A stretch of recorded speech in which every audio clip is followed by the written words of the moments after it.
Well, travel season is in full swing. With that comes budget challenges. Personal finance expert Robyn Thompson joins us now with some money-saving tips. Good morning to you.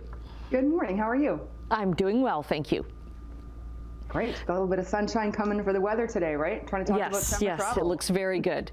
So I guess one of the first things you want to do is kind of decide on what's important to you on a vacation. Yeah, I think like all things in life, it's about, where's the value for what it is that I'm trying to do or trying to accomplish? And where do I find that I'm going to spend the most money or not the most money? I think when it comes to travel, it's really about creating those lifetime experiences, those moments that you look back and you're like, wow, do you remember when we did that, how amazing it was? And that doesn't have to cost a lot of money. A little creativity, a little bit of planning, and you'll be able to stretch your dollars further and get that really like love bonding feeling that you're looking for on your vacation this year. Okay, so let's start off with flights. What's your tip for that? Yeah, so I think that right now what you want to do, you want to make sure you're taking a look at all those travel websites, the ones that compare prices across the board. But remember, they can actually vary quite significantly from site to site. So you're going to want to make sure that you're looking at multiple sites to understand your travel, your airfare. You want to make sure you look directly at the airfare from the carrier's website as well. As it gets closer to the day you travel, you would be surprised at the reduction in costs for flights because they want to fill up those seats. So make sure you're looking on the different sites for travel, you're looking directly at the airlines. Also take a look and see maybe you can snag something with your points to save a few extra bucks.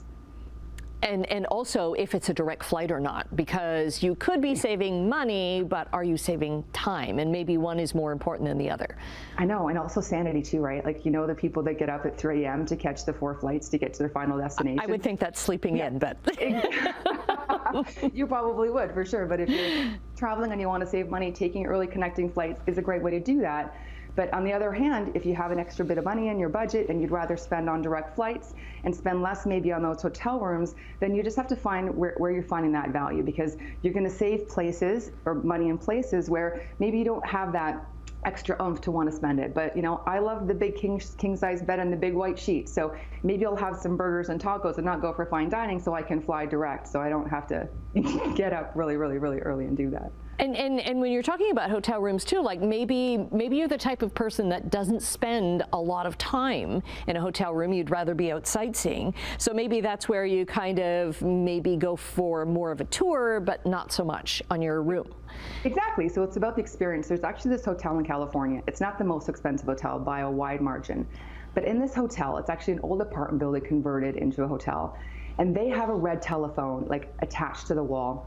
And above it, it says the popsicle hotline. And at that hotel, you pick up the red phone. Someone says to you on the other end of that phone, popsicle hotline.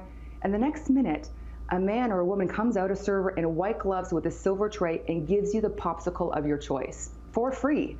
So small things that make a big difference, right? Yes. So just look for experiences. Imagine white glove popsicle as a kid. Like, I'm going back to that hotel every year, right? So it's about fun stuff too. Very cool. Also think about rewards, and we've got about a minute left here, but if you've got any rewards, or maybe start saving towards rewards. And remember that you probably have a ton of rewards, like yourself, if you have a partner, pull your cards in. What cards do you have? How much do you have? What are the loyalty cards that you also have? You could get groceries, gas, sunscreen, restaurants, maybe movie tickets. So really take inventory and use the points that you have. Use the money that you've already spent with what you've got in those cards. Sometimes we throw them in a drawer and forget about them. This is the time to pull them all out and use everything. And sometimes having a great vacation doesn't mean travel at all, right? It could mean like very local. So you've got lots of great tips, and we'll get all of your socials up on our website, chch.com. Robyn, always a pleasure to talk to you. Well, it's always nice to see you, Annette. Have a great day. You too.